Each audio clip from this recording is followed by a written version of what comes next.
Olá, meu amigo, minha amiga. Mais uma vez, eu quero agradecer a todos vocês por estarem acompanhando o nosso canal, o canal do Pastor Ineu Messias.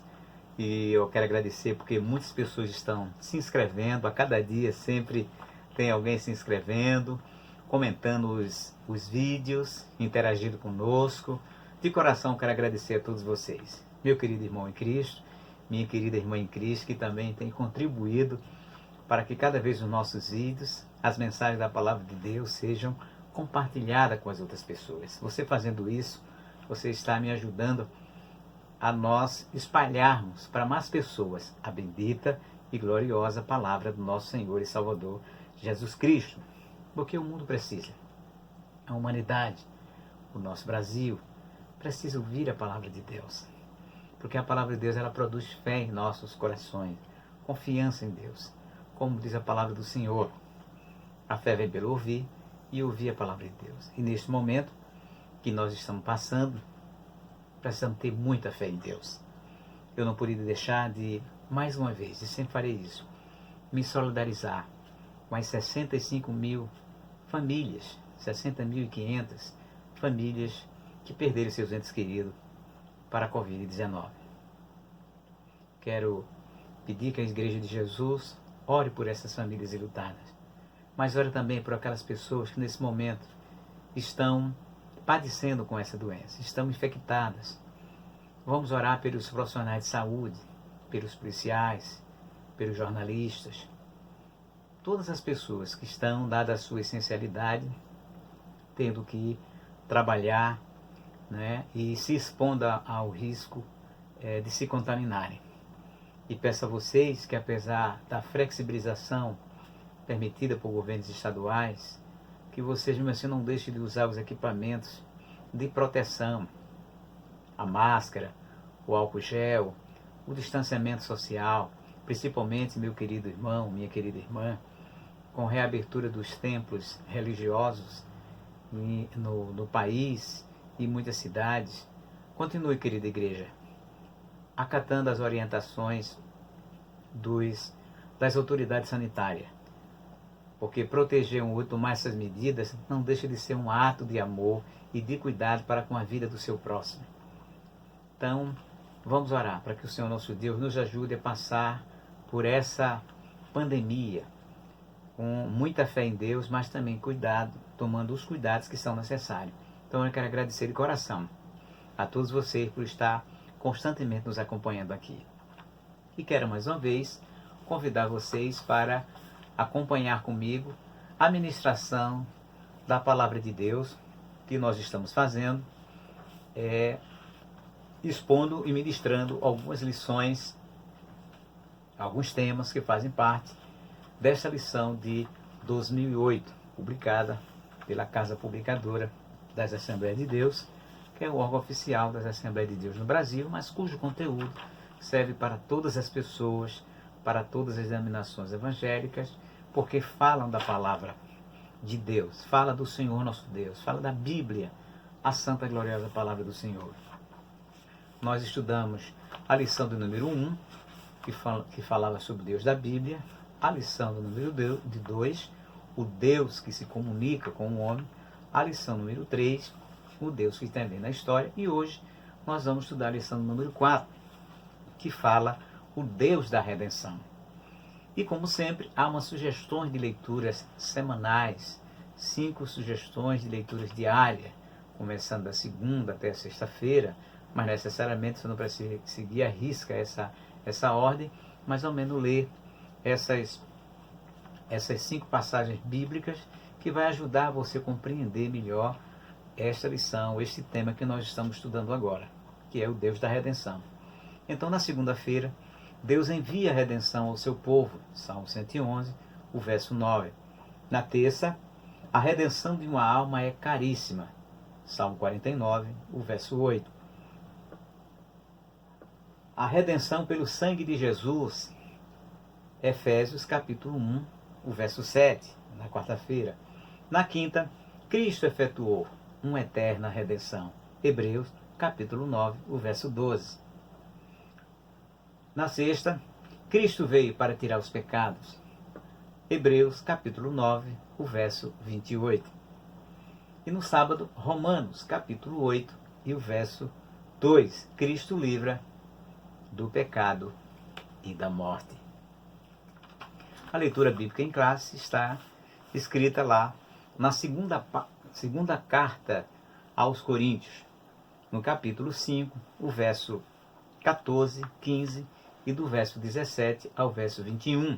E você pode me acompanhar pegando a sua Bíblia, aí da sua estante, do seu quarto, e acompanhando-me nesta leitura maravilhosa. Acompanhe comigo. Vá criando esse hábito de você estar sempre folheando a palavra de Deus, porque a palavra de Deus é muito bom para as nossas vidas. Como disse, 2 Coríntios, capítulo 5, versículos 14, 15 e do 17 ao 21, que assim diz as Santas Escrituras. Porque o amor de Cristo nos constrange, julgando nós assim, que se um morreu por todos, logo todos morreram. E ele morreu por todos, para que os que vivem não vivam mais para si, mas para aquele que por eles morreu e ressuscitou. Assim, se alguém está em Cristo, nova criatura é. As coisas velhas se passaram, eis que tudo se fez novo. E tudo isto provém de Deus, que nos reconciliou consigo mesmo por Jesus Cristo e nos deu o ministério da reconciliação. Isto é, Deus estava em Cristo reconciliando consigo o mundo, não lhes imputando os seus pecados, e pôs em nós a palavra da reconciliação. De sorte que somos embaixadores da parte de Cristo, como se Deus por nós rogasse. Rogamo-vos, pois, da parte de Cristo, que vos reconcilieis com Deus. Aquele que não conheceu o pecado, o fez pecado por nós, para que nele fôssemos feitos justiça de Deus.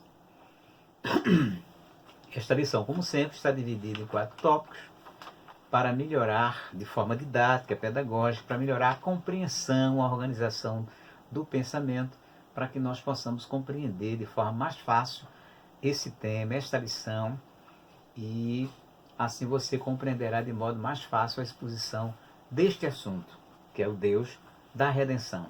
O primeiro tópico, a expiação no Antigo Testamento. O segundo tópico, o alcance da expiação no Antigo Testamento. O terceiro tópico, o sentido da expiação em um Novo Testamento. O quarto e último tópico, o alcance da expiação em um Novo Testamento. E o nosso comentarista já inicia a lição fazendo uma breve introdução acerca deste assunto. E começa assim: as Sagradas Escrituras revelam os atributos de Deus que o enaltecem como Redentor da raça humana. Jó, capítulo 19, verso 25, Isaías, capítulo 41, o verso 14. E essas expressões vão mostrar essas referências bíblicas, vão revelar que Deus é amor e que Deus é bom, Deus é amor, Deus é bom e a sua misericórdia dura para todo sempre. O plano divino para a salvação da humanidade foi plenamente cumprido no sacrifício inocente, imaculado, inocente, amoroso e vicário do nosso Senhor e Salvador, Jesus Cristo. João capítulo 1, o verso 29, Gálatas capítulo 4, versículo 4 e verso 5. Por isso, nesta lição, nós vamos estudar a doutrina da expiação, um valioso aspecto da redenção da humanidade, operada, executada pelo nosso Senhor e Salvador Jesus Cristo. Assim sendo, vamos passar para o primeiro tópico da lição e que você pode me acompanhar atentamente. No link da descrição, nós vamos colocar a íntegra desta lição de um site que nós conseguimos, onde você pode também acompanhar depois a leitura, fazer a leitura, assistir o vídeo e também acompanhar a leitura desta lição. Então, o tópico primeiro é a expiação no Antigo Testamento. Mas o que será expiação? Expiação é um termo relacionado a outras duas palavras teológicas, sacrifício e propiciação. Essas palavras no Antigo Testamento, tanto no Antigo quanto no Novo Testamento, ela aponta para a obra redentora do nosso Senhor e Salvador Jesus Cristo. E você pode conferir lá em Romanos, no capítulo 3, o versículo 25, Hebreus capítulo 2, o verso 1 e o 7. João capítulo 2, 1 João capítulo 2, o verso 2 e capítulo 4, o verso 10. A expiação tipificada. Os sacrifícios no Antigo Testamento eram rituais de caráter profético, que apontavam para o perfeito sacrifício de Cristo, o Cordeiro de Deus, que tira o pecado do mundo, conforme está escrito no capítulo 1, verso 29 do Evangelho de João. João Batista, quando viu o Senhor Jesus, foi que fez essa declaração: eis o Cordeiro de Deus, que tira o pecado do mundo, apontando para o nosso Senhor e Salvador Jesus Cristo. Que você também possa reconhecer o Senhor Jesus como Cordeiro de Deus, que pode tirar o pecado da sua vida. Faça isso, meu querido, e você vai receber da parte de Deus essa transformação que muitas pessoas, milhões de pessoas no mundo todo têm recebido da parte de Deus, porque têm reconhecido em Jesus o Cordeiro de Deus que tirou o pecado das suas vidas. Eu sou testemunha disso. Jesus baniu o pecado da minha vida e todos os dias, pelo seu Espírito, me dá força, graça, nele me fortalece, para que o pecado não tenha mais domínio sobre a minha vida. Tentado, sou tentado, nós somos, mas em Deus nós vamos conseguir vencer os pecados que rodeiam tão de perto, como diz a palavra do Senhor. Mas com Jesus, o Cordeiro de Deus, nós vamos ser vencedores sobre a força do pecado, através do poder do sangue do nosso Senhor e Salvador Jesus Cristo. Mas continuemos a nossa lição. A natureza do sacrifício no Antigo Testamento. Antes, porém, observe o que aqui diz o nosso comentarista, que os sacrifícios no Antigo Testamento, eles tinham caráter profético e que apontava para o perfeito sacrifício de Jesus. E é interessante nós percebermos também que, além do sacrifício, os relatos muitos que tem na palavra de Deus, do Antigo Testamento, apontavam para o nosso Senhor e Salvador Jesus Cristo. Aliás, dizem os estudiosos da Bíblia, o que é muito verdadeiro, que toda a Bíblia ela é cristocêntrica, ou seja, ela aponta para o nosso Senhor e Salvador Jesus Cristo, principalmente no Antigo Testamento. Se não, vejamos, lá no livro de Gênesis, vou só apenas dar alguns exemplos, no livro de Gênesis, quando Adão pecou contra Deus, Deus estabeleceu o castigo para aquele casal desobediente, mas com este casal foi castigada toda a humanidade, a quem eles representavam, e já ali o Senhor Jesus, o Senhor nosso Deus, no momento que estava aplicando a pena, também deu uma palavra de esperança, que a semente da mulher pisaria a cabeça da serpente. Aquela semente da mulher era exatamente apontando para o nosso Senhor e Salvador Jesus Cristo, mostrando para nós, revelando a nós, mesmo ali na queda, a grande misericórdia do Senhor nosso Deus. Mais adiante, no mesmo livro de Gênesis, tem lá o rei de Salém, que era o sacerdote Melquisedeque, a quem Abraão entregou seus dízimos para o Senhor nosso Deus. Aquele sacerdote Melquisedeque também apontava para a figura do nosso Senhor e Salvador Jesus Cristo, assim como o pai Abraão, sim, o patriarca, porque assim como todas as nações foram abençoadas em Abraão, assim todos os homens foram abençoados, foram resgatados e podem ser resgatados através do sacrifício do nosso Senhor e Salvador Jesus Cristo. E além de outras, o próprio Moisés também era um símbolo de Cristo, tanto é que ele disse que seria levantado um profeta semelhante a ele, e a alma que não ouvisse o profeta certamente morreria. Portanto, meu amigo, Jesus, nosso Senhor, ele é o grande profeta que o Moisés falava que Deus haveria de levantar da terra. Ele não foi só o Filho do Deus vivo, mas em terra também foi um profeta, porque o profeta era o mensageiro de Deus. Ele, além de ser o próprio Deus encarnado, também era mensageiro do Pai Celestial. E você precisa ouvir a voz dele para que a sua alma não morra espiritualmente. Só dando esses exemplos, mas se você tiver mais interesse, basta você pedir que nós faremos um outro vídeo falando sobre essa tipologia do nosso Senhor Jesus Cristo ali no Antigo Testamento. Mas voltamos aqui ao nosso texto. Então, assim como essas pessoas, figuras, relatos, apontavam para o nosso Senhor Jesus Cristo, esses rituais do Antigo Testamento, de forma profética, apontava para o perfeito sacrifício de Cristo, como disse o Cordeiro de Deus, que tira o pecado do mundo. E a natureza desse sacrifício no Antigo Testamento? Então, os comentários de uma Bíblia chamada Bíblia de Estudo de Aplicação Pessoal, esta Bíblia, ela aponta ali, concernente a este assunto, 5 tipos de sacrifício de forma didática, explica para nós o significado de cada um desses sacrifícios. O primeiro, vamos ler o Holocausto, capítulo 1 de Levítico. Qual era o propósito do Holocausto? Qual a natureza do Holocausto? O Holocausto, ele tinha o propósito de expiar. Expiar, como nós dissemos, ele significa purificar, santificar. Então, portanto, o Holocausto tinha o propósito, o objetivo de expiar os pecados em geral. Ou seja, os homens, então fazia aqueles holocaustos para se santificar, se purificar diante de Deus.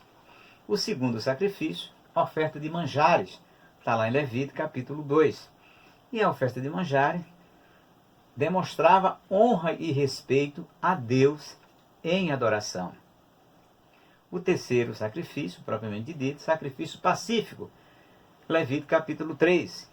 Ele expressava, através desse sacrifício, o sacrifício pacífico, expressava a gratidão a Deus pela paz e comunhão com Ele. Louvado seja para sempre o nome do nosso Deus Todo-Poderoso, que deseja tanto ter comunhão com as nossas vidas e que nós possamos sacrificar agradecendo a Ele por essa comunhão que Ele deseja sempre ter conosco por meio de Cristo Jesus, nosso Senhor.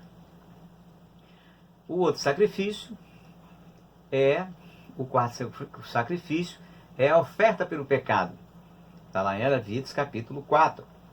Visava expurgar, ou seja, tirar, banir, expurgar o pecado cometido de forma involuntária ou por ignorância, porque às vezes as pessoas pecam de forma deliberada, mas às vezes se pecavam e ainda se peca, mesmo sem, de forma involuntária, mesmo sem ser deliberado ou por ignorância. Mas a palavra de Deus mostrava ali que mesmo assim este homem, este ser humano, precisava apresentar sacrifício por este pecado involuntário.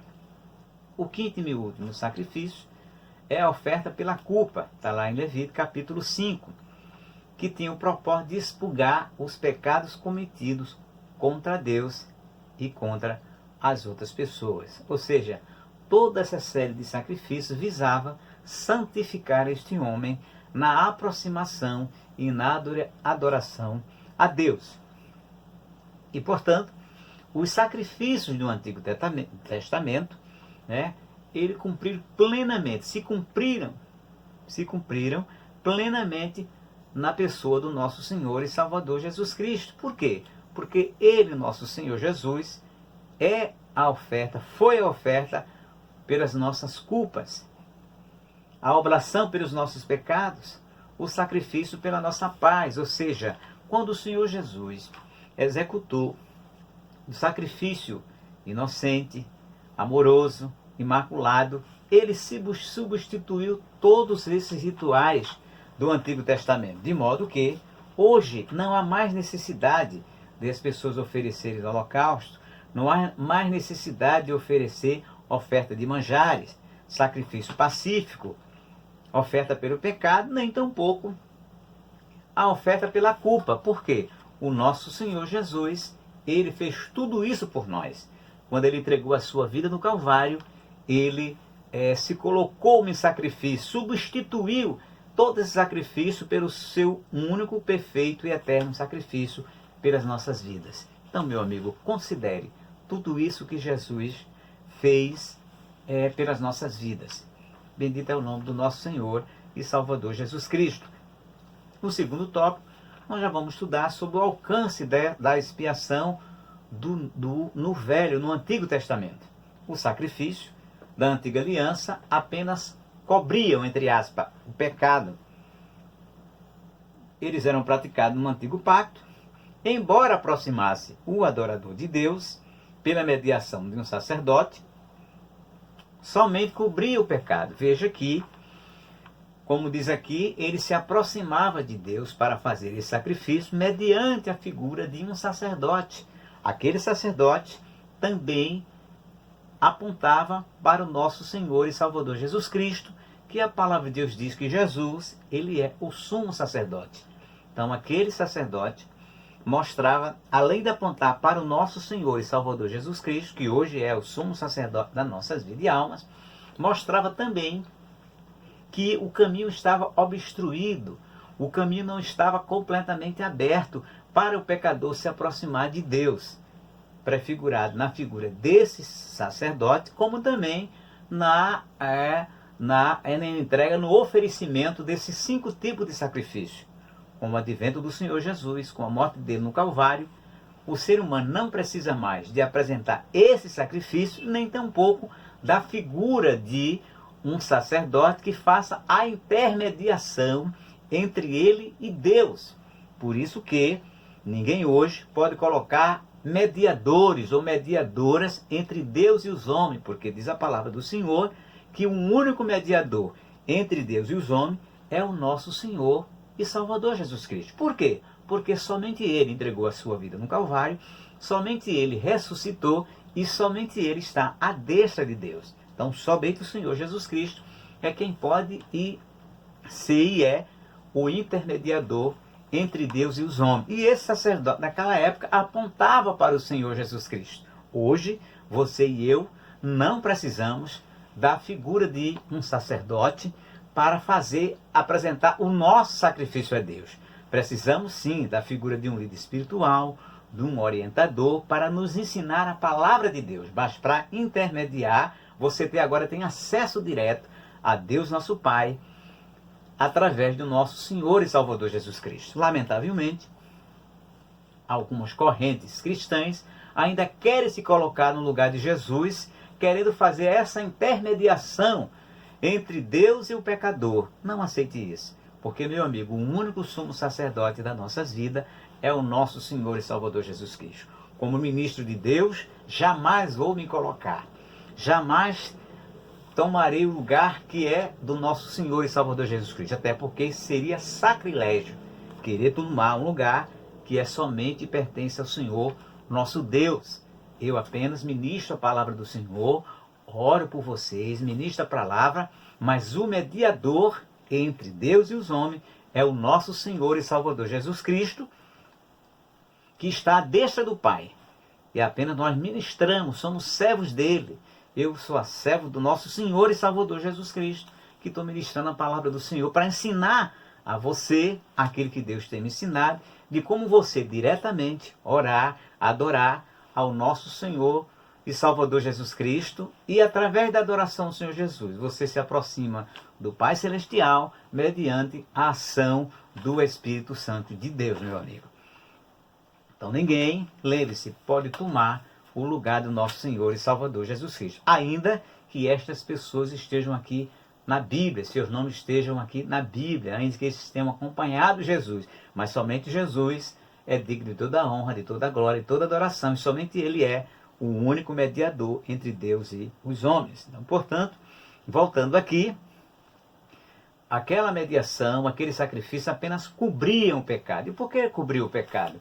Porque o pecado não havia sido ainda definitivamente o seu poder erradicado da vida do homem, do ser humano. E por quê? Porque Jesus não tinha ainda sacrificado a sua vida. Então, até o Senhor Jesus vir ao mundo, entregar a sua vida, Deus providenciou algo temporário, provisório, para que o pecador pudesse, ainda que precariamente, se aproximar dele, orar a ele, porque tudo isso era possível ter esse cerimonialismo para mostrar para este homem pecador que o Deus Todo-Poderoso é um Deus santo, é um Deus soberano, e que não se podia apresentar a Deus de qualquer jeito, de qualquer forma, como infelizmente algumas pessoas ainda hoje teimam e querem fazer isso, querem se apresentar a Deus de qualquer jeito e de qualquer forma.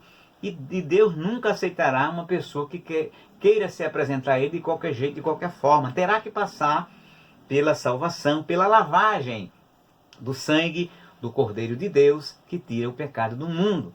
Terá que passar pela aceitação do nosso Senhor e Salvador Jesus Cristo, conforme Ele mesmo disse. Eu sou o caminho, não é um caminho, o caminho, a verdade e a vida. Ninguém vem ao Pai senão por mim. São palavras do nosso Senhor e Salvador Jesus Cristo. Então esse pecador teria que ter esta noção de que não se poderia apresentar-se a Deus de qualquer forma. Então, como esse pecado ainda não tinha sido erradicado, aquele sacrifício servia de algo temporário para que ele pudesse se apresentar a Deus e saber que através disso ainda o caminho para o Santo dos Santos não havia sido ainda desobstruído, porque só quem podia entrar no lugar santo do santo, que era o lugar mais santíssimo do tabernáculo, era o sumo sacerdote, e ainda assim, uma vez por ano, e mesmo com tremor e temor, porque se ele tivesse algum pecado, ele poderia ser fulminado ali mesmo no lugar santo do santo, porque Deus é fogo consumidor e Deus é santo.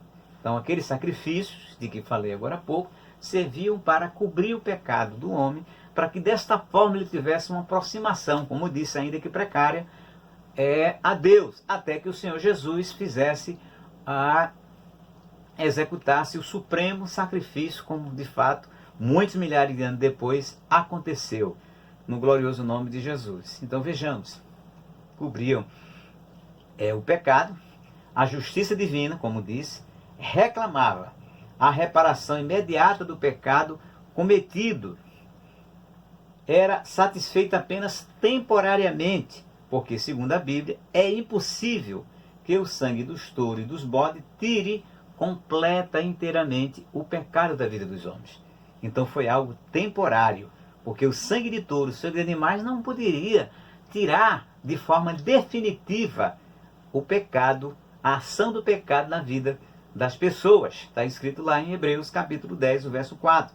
Então, uma vez que o sangue dos touros e bode cinza de uma novilha espazida sobre os imundos os santificava apenas quanto à purificação da carne, mas a alma e o espírito não tinham condições de ser purificados, porque só o sangue de Jesus é quem purifica a nossa alma, é quem purifica o nosso espírito e, claro, também o nosso corpo. No nome santo do Senhor Jesus. Glórias ao nome do Senhor. Então, somente o sangue de Cristo purifica a consciência das obras mortas. Então, meu amigo, se a sua consciência ela está lhe acusando e você não consegue se libertar do peso da consciência, da sua consciência, que certamente o acusa ou a acusa de coisas que não agradam a Deus, saiba que Jesus é poderoso para libertar a sua consciência dos pecados da sua vida. Mas você precisa reconhecer Jesus como o Senhor das suas vidas e deixar que Ele domine a sua vida a partir deste momento. Então, portanto, o Senhor Jesus, Ele purifica as nossas consciências das obras mortas. Está lá em Hebreus capítulo 9 e o verso 14. Os sacrifícios da antiga aliança eram imperfeitos, pelas razões pelas quais nós já dissemos, porque eram temporários, porque apenas cobriam os pecados. E essa imperfeição, ela se justifica pelos seguintes motivos. Primeiro, eram sacrifícios contínuos e repetitivos. Vários animais foram sacrificados ao longo da história até o nosso Senhor Jesus chegar, para que Deus pudesse receber aqueles homens no seu santuário e para que pudesse aceitar o seu sacrifício. Eram sacrifícios repetitivos. Segundo, eram ineficazes e ineficientes. Apenas aproximava a Deus. Apenas santificava a sua carne, mas não santificava a sua alma e nem o seu espírito. mas era uma figura, era um símbolo apontando de que algo definitivo precisava ser feito para que algo eficaz e eficiente fosse feito para que Deus pudesse receber este pecador, como era e sempre foi o desejo do Senhor, nosso Deus. Terceiro, o purificava apenas o exterior, ou seja, a carne, como nós dissemos aqui desse tópico anterior, quanto à purificação apenas da carne. E por fim, esses sacrifícios, eles caducaram com o advento da nova aliança, como disse também agora há pouco, quando Jesus ele entregou a sua vida no Calvário, ele ressuscitou, não há mais necessidade desse sacrifício, porque o Senhor Jesus é o único e perfeito sacrifício para Deus. O seu sacrifício eterno substituiu todos esses sacrifícios porque eram temporários, precários e ineficazes. Mas eles mostravam que um sacrifício maior e melhor carecia de ser feito, como de fato foi feito através da entrega da vida do nosso Senhor Jesus Cristo como sacrifício para Deus por nossos pecados. Então aqui no terceiro item, o sentido da expiação em um Novo Testamento. Então a necessidade da expiação, a expiação foi necessária por dois grandes motivos. Primeiro, a santidade de Deus. Deus, ele é puro, ele é tão puro e santo que não pode olhar diretamente para o pecador, sob pena de fazer cair sobre ele a sua ira e seu juízo. Ou seja, se os pecadores fossem se apresentar diante de Deus naquela época velho-testamentária, sem a apresentação desse sacrifício, ele poderia morrer tão somente pela presença gloriosa do Senhor nosso Deus. Tanto é verdade que Deus, quando Moisés pediu para ver a face do Senhor, está lá em Êxodo, o Senhor disse: ninguém viu ao Senhor, porque o homem que vê morreria. E ele teve que se esconder numa rocha e Deus passou rapidamente, porque se Moisés visse Deus na sua essência, em toda a sua glória, ele não suportaria, porque o seu corpo era um corpo que estava contaminado pelo pecado do seu descendente, do seu ancestral, Adão e Eva, que também são os nossos ancestrais. Ele morreria. Então, este corpo, ele não pode, não tem a menor condição de ver a Deus. Por isso que, quando nós formos para a glória de Deus, teremos a necessidade de ter um corpo glorificado igual ao nosso Senhor e Salvador Jesus Cristo. E quando Jesus ressuscitou com um corpo glorioso, porque diz a Bíblia que a carne e sangue não podem herdar o reino de Deus. Ou seja, esse corpo humano não pode entrar no reino espiritual do nosso Deus, porque ele é santo. E esse corpo precisa passar por uma transformação espiritual igual ao corpo do nosso Senhor e Salvador Jesus Cristo. Então Deus é tão puro e santo que não pode olhar, reiterando, para o pecador, sob pena de fazer cair sobre ele sua ira e seu juízo. Por quê? Porque nós habitamos um corpo de pecado. E segundo, a pecaminosidade do homem. O pecado interrompeu de tal modo o relacionamento do homem com Deus, que a sua santa ira exigiu a condenação imediata do pecador. E Deus teve que fazer isso, porque está na sua essência. Deus é amor, mas ele é justiça. E quando o homem comete um erro e um pecado, esse pecado tem que ser punido, e foi o que Deus fez. Deus, primeiro, eles morreram espiritualmente. A comunhão direta foi imediatamente rompida com Deus. Segundo, eles foram expulsos do jardim, e Deus ainda colocou um querubim para que eles não pudessem voltar ao jardim do Éden e comesse a árvore da vida, e assim podia viver eternamente aqui com um corpo de pecado que seria extremamente sofredor para o homem. Foi um ato de misericórdia da parte de Deus. Então, portanto, a santa ira de Deus exigiu a imediata condenação do pecador, como nós vimos ali no capítulo 3 de Gênesis, Deus estabelecendo a punição exemplar para os atores que participaram daquela conspiração contra Deus. E assim, para evitar a iminente e definitiva morte espiritual do ser humano, um sacrifício anual e cruento fora requerido. Lá em Gênesis também mostra que Deus matou um animal para vestir aquele casal, Adão e Eva, da sua nudez espiritual, porque ninguém pode ficar nu diante de Deus. E os pecadores, eles estão nus espiritualmente diante de Deus e precisam ser vestidos espiritualmente diante de Deus. Por isso que a Bíblia diz, capítulo 7, verso 14 de Apocalipse, que o Senhor Jesus Cristo, ele lava as nossas vestes no seu sangue, para que nós possamos assim nos apresentar diante do Senhor, nosso Deus. Então, portanto, a iminente e definitiva morte espiritual do ser humano, um sacrifício animal e cruento fora requerido. Sem derramamento de sangue, não há remissão de pecado. Foi derramado sangue primeiro lá no Éden, e ao longo da história, até a vinda de Jesus, foi derramado sangue, e o sangue precioso do nosso Senhor e Salvador Jesus Cristo. Hoje, não há necessidade de derramar sangue nenhum, nem de animal, e o Filho de Deus derramou uma única vez, ali há 2000 anos passados, para salvar, meu amigo, a sua vida e a minha, para a glória do nosso Deus. Então, o significado da expiação pela morte de Cristo. A expiação pela morte de Cristo tem alcance infinitamente maior e mais profundo que o sacrifício de animais do Antigo Pacto ou do Antigo Testamento. O sangue daqueles animais cobriam provisoriamente o pecado. Salmo 51, verso 9. Isaías 38, verso 17. Miqueias, capítulo 7, 19. Mas em um Novo Testamento, mediante o derramamento do sangue de Cristo, o pecado foi quitado, perdoado, tirado. Conforme está lá em Hebreus, capítulo 9, versos 26 e 28. Portanto, a morte do Senhor Jesus foi, primeiro, propiciatória. Ou seja, propiciar significa tornar propício, favorável.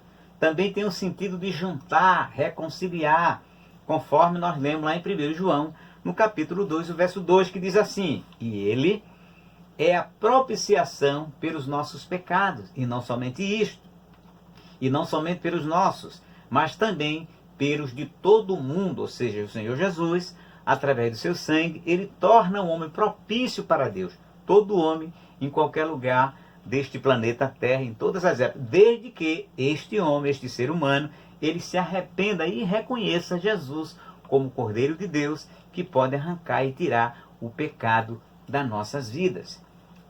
Está escrito em Romanos 3:23, capítulo 3, verso 23, e o verso do 23 ao 26, e Hebreus, capítulo 2, verso 17. A morte do Senhor Jesus também foi substitutiva, significando que Jesus morreu no lugar de toda a humanidade. Ou seja, toda a humanidade, se não tivesse havido aquele sacrifício de Jesus, seria extirpada, seria destruída. E Jesus tomou o lugar de toda a humanidade, morrendo no lugar da humanidade. Porque tinha que ser alguém imaculado, um ser imaculado. E somente Jesus que não havia engano, e ele não tinha pecado na sua boca. Todos os seres humanos tinham pecado, menos o nosso Senhor e Salvador Jesus Cristo.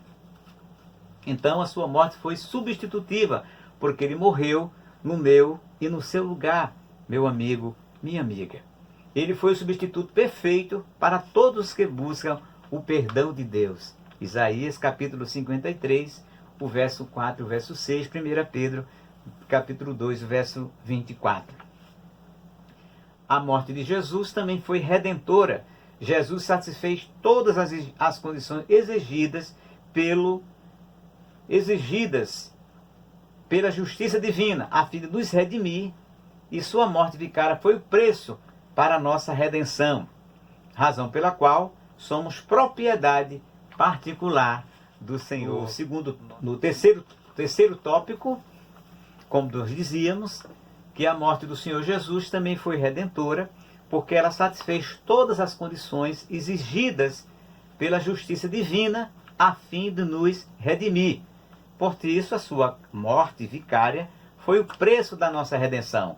João, capítulo 1, o verso 14, 1 Coríntios, capítulo 1, verso 30, e Hebreus 10 e 5.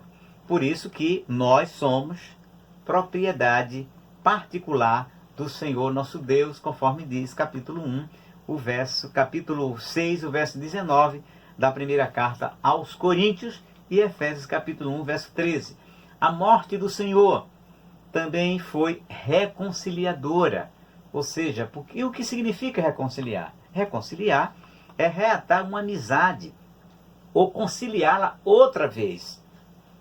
Em razão do pecado, o homem, ele tornou-se inimigo de Deus. Não há outra maneira de reconciliar-se com Ele a não ser através da morte expiatória do nosso Senhor e Salvador Jesus Cristo. E olha que há muitas pessoas tentando se reconciliar com Deus e muitas vezes são muito sinceras nessa tentativa de reconciliação. No entanto, procura se reconciliar criando os métodos humanos, caminhos humanos, filosofias humanas, religiões criadas e imaginadas pelo próprio homem, com o mistério de reconciliar-se com Deus. No entanto, a palavra do Senhor diz que a única forma, o único meio de se reconciliar com Deus é através do nosso Senhor e Salvador Jesus Cristo. Por quê? Porque somente Ele foi quem deu a sua vida no Calvário para tornar possível esta reconciliação da criatura para com o Criador. E vou reiterar e repetir aquele versículo que o Senhor Jesus disse: eu sou o caminho, a verdade e a vida. Ninguém vem ao Pai senão por mim. Ou seja, se não for através de Jesus, não há outra maneira, meu amigo, de você ser reconciliado com o nosso Pai Celeste e com o Espírito Santo do Senhor, nosso Deus. A morte do Senhor Jesus, ela também foi triunfante. Ela foi um triunfo contra o diabo, contra o pecado e a própria morte. 3 inimigos terríveis do ser humano: o diabo, o pecado e a própria morte. Porque quando Jesus morreu no Calvário, Ele deu a possibilidade concreta, a oportunidade para você e eu escaparmos das garras de Satanás. Porque a palavra de Deus diz que aquele que comete pecado é escravo do pecado e o pai do pecado é Satanás. E a única forma de você escapulir, escapar dessas garras que prendem a sua vida ao pecado, é o nosso Senhor e Salvador Jesus Cristo. E Ele morreu no Calvário para lhe dar esse poder espiritual, através do seu Santo Espírito, como Jesus disse, Ele convencerá o mundo da justiça, do pecado e do juízo. E o Espírito de Jesus pode livrar você das garras de Satanás. E mais ainda, livrar você do pecado, porque a nossa natureza, herdada de Adão, ela nos leva a fazer coisas que não agradam a Deus. Ela é pecaminosa. Mas Jesus, quando você e eu aceitamos Jesus como Salvador, o seu Espírito nos livra desse poder terrível que já nasce conosco para fazer o que é ruim, o que é mal. Como diz a palavra do Senhor Jesus, o salmista, dizendo no Salmo 51, verso 5, em pecado fui gerado e em pecado concebeu-me minha mãe. Como diz também lá no capítulo 8 de Romanos, em um dos muitos versículos, primeiros versículos, de que aquele que se inclina, que nós nos inclinamos para a carne, para a morte, e se inclinar para a carne é ter inimizade com Deus. Essa é a inclinação natural do ser humano. Mas o Senhor Jesus Cristo, no momento que você e eu reconhecemos seu sacrifício, queremos servi-lo, Ele nos liberta do poder do diabo, do poder do pecado e do poder da morte. Mas, pastor Irineu, mas muitas pessoas morrem, os crentes morrem, é verdade. A morte que a Bíblia está falando aqui é a morte espiritual, a segunda morte, porque o homem passa pela morte física, mas tem uma segunda morte, que é a morte espiritual. E o que é a morte espiritual? É a separação eterna de Deus, que lá em Apocalipse vai dizer para nós que é a segunda morte, a separação eterna de Deus. Desta morte, o sacrifício vicário de Jesus nos livra dela.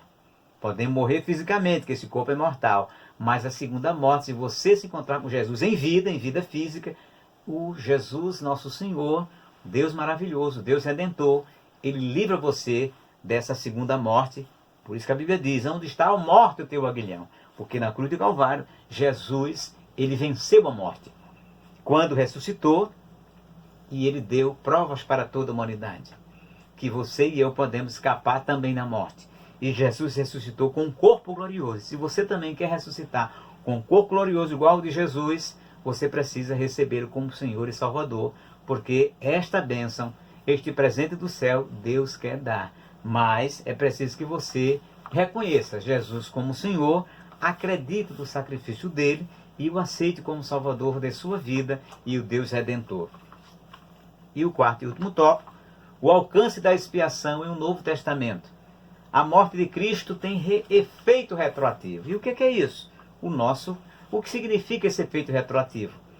Nós vamos explicar. Como vimos no Antigo Testamento, os sacrifícios eram imperfeitos. Aqueles 5 sacrifícios que nós falamos, os sacrifícios, oferta de manjares, oferta pela culpa, holocausto, eram imperfeitos, porque Jesus não tinha ainda executado e operado no Calvário o perfeito e único sacrifício. E, portanto, aquelas pessoas que viveram na época do Velho Testamento, portanto, ainda não estava de todo liberada, de todo libertada dos seus, em definitivo, dos seus pecados. Mas todas se viram a Deus, apresentaram a Deus aquele sacrifício temporário e, portanto, ficaram guardadas em Deus até que houvesse o sacrifício do nosso Senhor e Salvador Jesus Cristo. E alguns teólogos, muito renomados, afirmam, e nós acreditamos, porque isso está expresso na palavra de Deus, que a morte de Cristo é retroativa em seus efeitos, sendo desta maneira válida para todo aquele que confiou em Deus para o perdão dos pecados sob a primeira aliança, como é o caso de Moisés, de Abraão, de Jacó, de Isaac, de Isaías, todos os servos de Deus da velha aliança, do velho pacto, do antigo pacto, e mesmo aqueles cujos nomes não estão aqui no relato do Antigo Testamento, mas que viveram, ainda que anonimamente para nós, servindo a Deus e apresentando esse sacrifício e temendo a Deus. Quando Jesus morreu no Calvário, resgatou essas vidas. E o nosso comentarista começa dizendo, sendo desta maneira válida para todo aquele que confiou em Deus para perdão dos pecados sob a primeira aliança. Isto quer dizer que os crentes do antigo pacto foram salvos por antecipação do sacrifício de Cristo, conforme está escrito em Hebreus, capítulo 9, e o versículo 15. Pega a sua Bíblia e dê uma verificada nesse versículo. E o texto diz assim, o versículo, e por isso é mediador de um novo testamento, para que, intervindo a morte, para remissão das transgressões que havia debaixo do primeiro testamento, ou seja, o Antigo Testamento, o Velho Pacto, os chamados recebam a promessa de herança eterna. Romanos capítulo 3, o verso 25. Então esse aspecto da expiação não tem sido bem entendido por muitos que estudam esse tema. Há muitos que imaginam que aqueles crentes põem alguma dúvida em relação a essa questão, mas porque não entende bem, não procurou se aprofundar nesse tema aqui da palavra do Senhor nosso Deus, porque a Bíblia explica a própria Bíblia, não é? Então ele é profundamente esclarecedor quanto ao alcance da salvação por nosso Senhor e Salvador Jesus Cristo. Esse versículo que nós acabamos de ler não pode deixar nenhuma dúvida em nosso coração. Vou relê-lo novamente. E por isso é mediador de um novo testamento, para que, intervindo a morte, para a remissão das transgressões, ou seja, a morte do Senhor Jesus Cristo, que havia debaixo do primeiro testamento, os chamados recebam a promessa da herança eterna, que é exatamente a salvação em Cristo Jesus, que livrou aqueles crentes que morreram obedecendo a Deus segundo a lei de Moisés e apresentando aquele sacrifício, foi resgatado e liberto pelo nosso Senhor e Salvador Jesus Cristo. A expiação no presente, a salvação em Cristo contempla o passado, o presente e o futuro. Ou seja, na verdade, como disse o Senhor Jesus, na verdade vos digo, que quem ouve a minha voz e crê, observa a palavra, e crê naquele que me enviou, tem a vida eterna, e não entrará em condenação, mas passou da morte para a vida. João capítulo 5, o versículo 24, também 2 Coríntios capítulo 6, o verso 2, e Hebreus 3 e 15. Então aqui nós vemos a perfeita segurança de nosso Senhor e Salvador Jesus Cristo.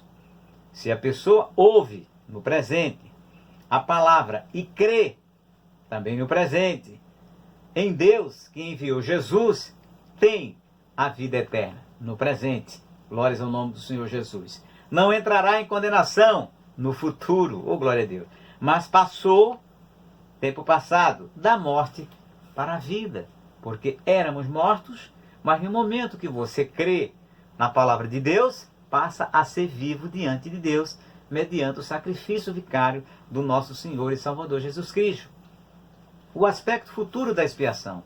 Então, o crente em Jesus já foi regenerado, justificado e santificado. E você pode clicar aqui no card e você vai ver também duas pregações que nós falamos, que foi sobre o novo homem, onde nós falamos desses 4 aspectos da salvação, e também nessa última lição que nós estudamos, na terceira lição, onde fala da intervenção de Deus na redenção, que vai falar também sobre esses 4 aspectos da salvação, que é regeneração, justificação, santificação e glorificação. Tudo isso é possível por conta do sacrifício do nosso Senhor e Salvador Jesus Cristo.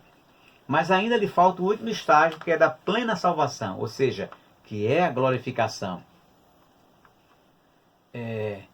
A Bíblia afirma que esperamos a adoção, isto é, a redenção do nosso corpo, este corpo mortal, esse corpo que um dia irá para o cemitério ou cremado será, ele vai ressurgir, mas não com este corpo mortal, mas um corpo glorificado, igual ao nosso Senhor e Salvador Jesus Cristo.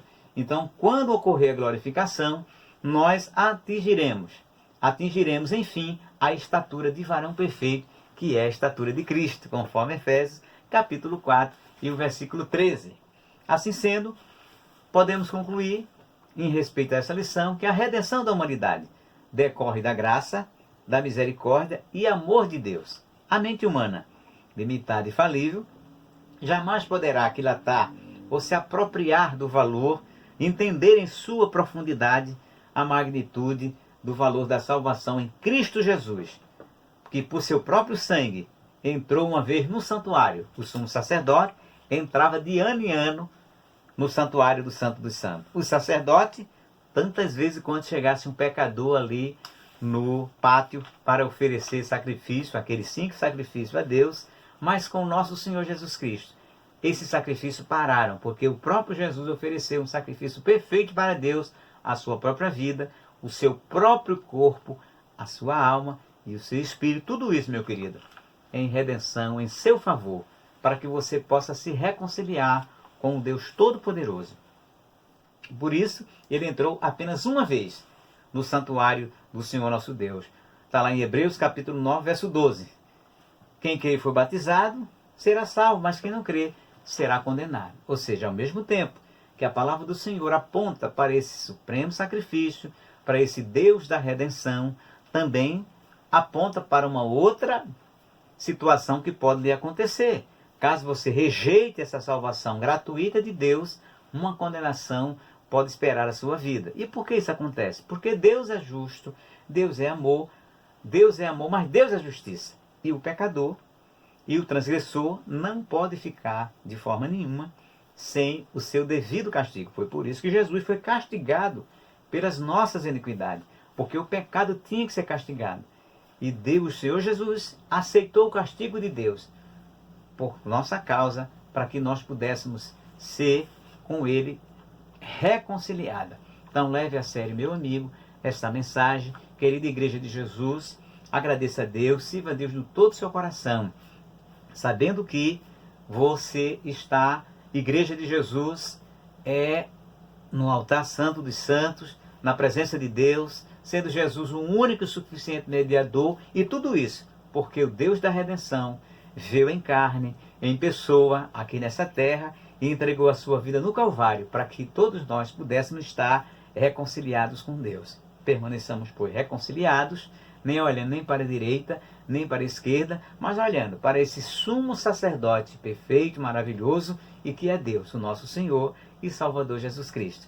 Assim que Deus abençoe a todos vocês, que vocês possam meditar e aplicar nas suas vidas esta palavra do Senhor, nosso Deus. Convido você mais uma vez para permanecer acompanhando as nossas mensagens, as postagens dos nossos vídeos, e também nos ajude a espalhar essa mensagem para outras pessoas, compartilhando, curtindo, dando like, para que assim você possa junto comigo espalhar a bendita e gloriosa palavra de Deus para todas as pessoas que precisam ouvir falar do Senhor nosso Deus e da sua salvação. Deus abençoe a todos vocês, em nome do nosso Senhor e Salvador Jesus